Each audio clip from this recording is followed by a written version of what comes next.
Hey, what's going on, everybody? This is Tyrone back with Tech Life. Great article here by Yahoo Finance. I'll leave a link to it in the description so you guys can check it out. So, news broke this morning that Verizon has officially concluded its tower deal worth 3.3 billion with Vertical Bridge. This was announced earlier in the year, and I think more of these types of deals Verizon will do. I'm told they still own a decent amount of sites that they will probably lease to Vertical Bridge, or whoever wants to buy them. The deal was worth 3.3 billion. That's what it was valued at. So Verizon gets that cash, and then Vertical Bridge gets 6,300 sites that they can now lease. So T-Mobile, they do a lot of business with Vertical Bridge. About 4 or 5 cell sites that I've seen in my market have been deployed by Vertical Bridge. Those are T-Mobile standalone sites. And I see this being an opportunity for T-Mobile and AT&T to do more co-locations. I have been told, this is just what I've been told, that some of the sites that are Verizon owned, they wouldn't allow any other carrier to co-locate. I have two cell sites here on a storage unit that are Verizon owned, and they won't allow AT&T and T-Mobile to co-locate on. One of them is very crucial. It's a new neighborhood, Mesquite Hills, and AT&T and T-Mobile cannot co-locate on that site. That's a perfect location for the other two, and maybe through this deal now with Vertical Bridge, maybe we start seeing some activity and movement in that area. That new development neighborhood, the only one that has a solid service everywhere, it's Verizon. That's the only carrier right now that has any good service.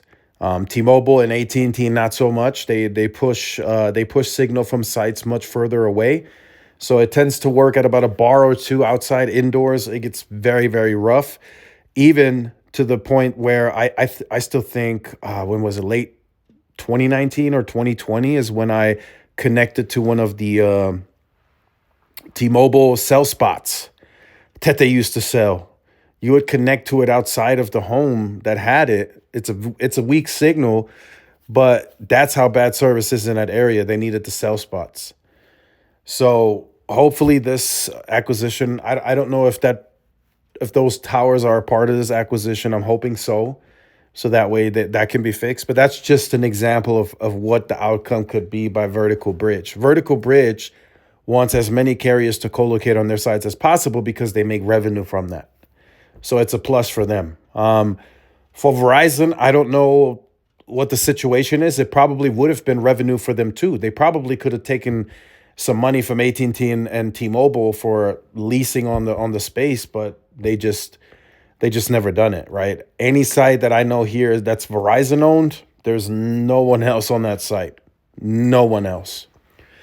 So I just wanted to share this with you guys. I'll leave a link to this in the description. Not much else to really take from this. This is just Verizon making some extra cash, right? You don't necessarily have to own your sites. You can just lease them, right? There is no, I mean, yes, there is owner's economics and owning your own sites. You don't have to, well, regardless, you still have to lease from somebody, right?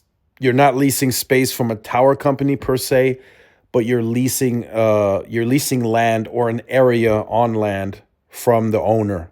So you still got to pay somebody. Nothing's free. So regardless, right, the owner's economics, maybe it's cheaper to just lease a rack on a tower versus having to pay somebody a monthly fee, right? So in this case, maybe leasing is the cheaper option here in Verizon's case. So let me know your thoughts in the comments. Like, share, subscribe if you're new. Follow my social media outlets. This is Tyrone with Tech Life. See y'all in the next one. Peace.